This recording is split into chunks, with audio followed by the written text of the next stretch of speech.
Hello YouTube. Today I'm going to be talking about the Umarex XBJBB air pistol CO2 powered.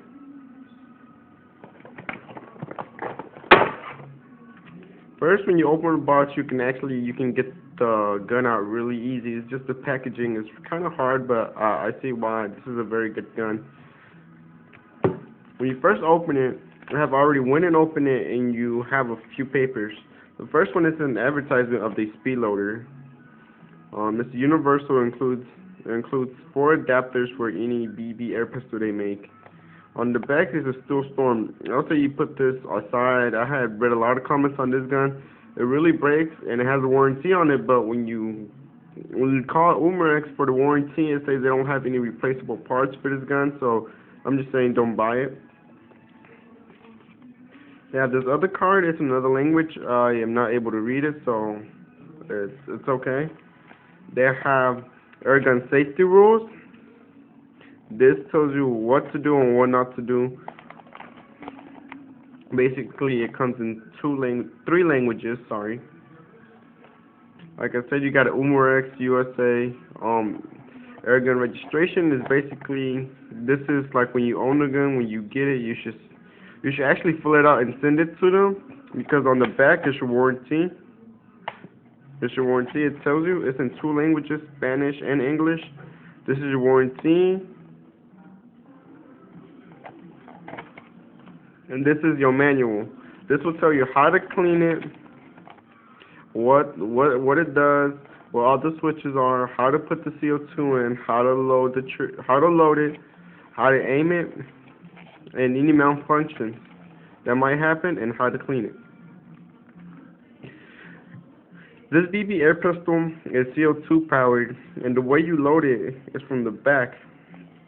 It says open, which at first I thought you had to push it down, but no, you have to pull. And you just drop the CO2 in there, you tighten up this, and then you should hear it, and that means it's loaded. This BB air pistol is 410 feet per second.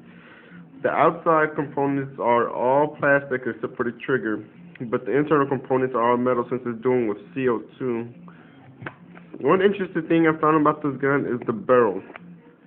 Like when you pull the trigger, you can see the barrel sticking out. When you shoot, it goes back in, it retracts.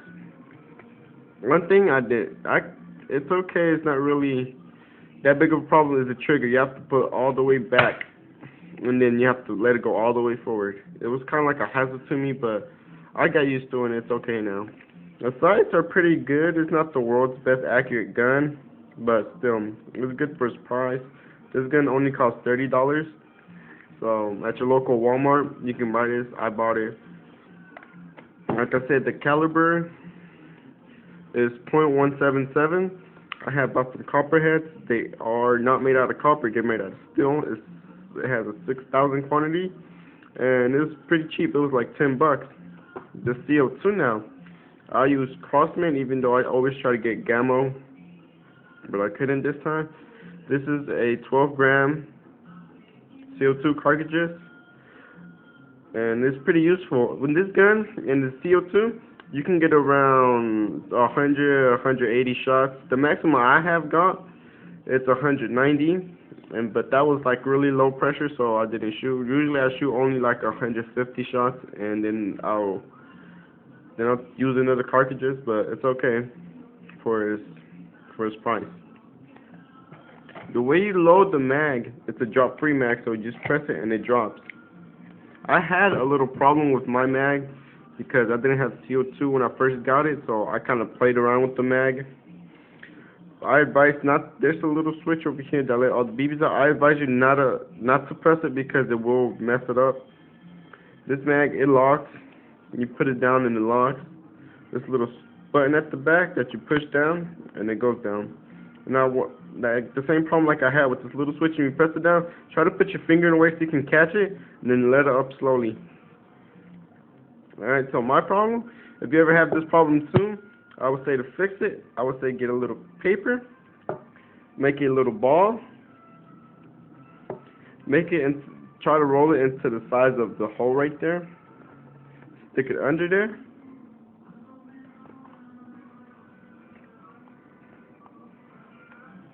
and you're good to go. Your BB should stay in there. Obviously, I made this one a little bit too small, so I'll make another one.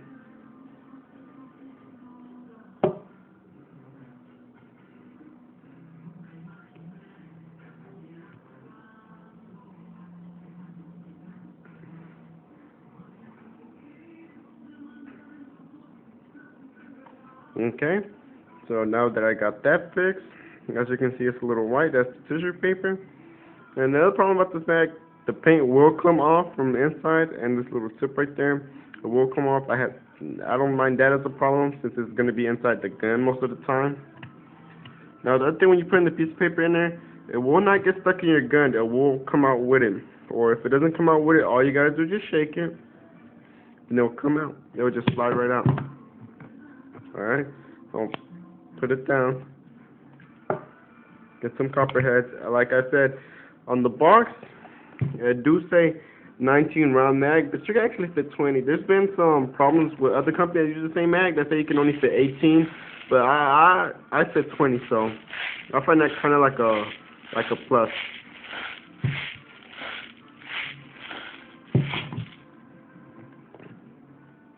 The way you load this mag, when you put it down, there will be a hole right there. All you have to do is just drop down the BBs. And if you want to make a speed loader for yourself, I advise you to get a pen, take the ink out, and these BBs they're small enough to fit in the pen. You can actually fit 20 to 30 BBs in there, because it's kind of hard to put it in there, but it's not really a hassle. I'm not gonna load it all the way up, but I'm just doing this to demonstrate.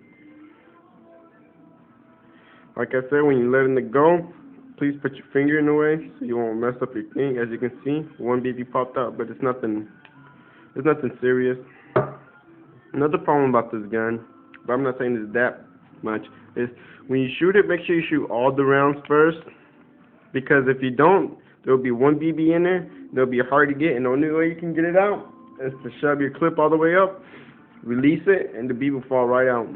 And if you jam it, which I haven't had a problem, I haven't had any problems with this gun that are serious.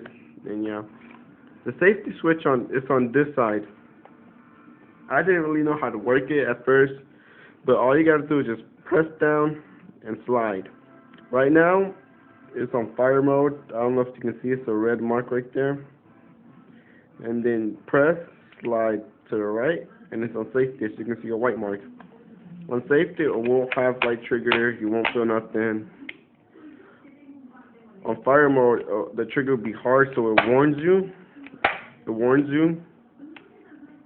Alright. So now, I will load the CO2 into the gun just to show you how to do it. You untwist it.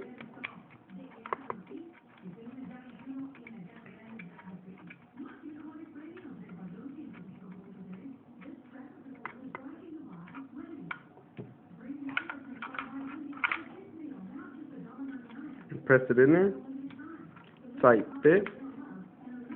And if people don't know what tight fit is, you only press it until not that much pressure, and then you grab it really good, and then you press it all the way. I did release a lot of gas, but it's okay. It's not that much.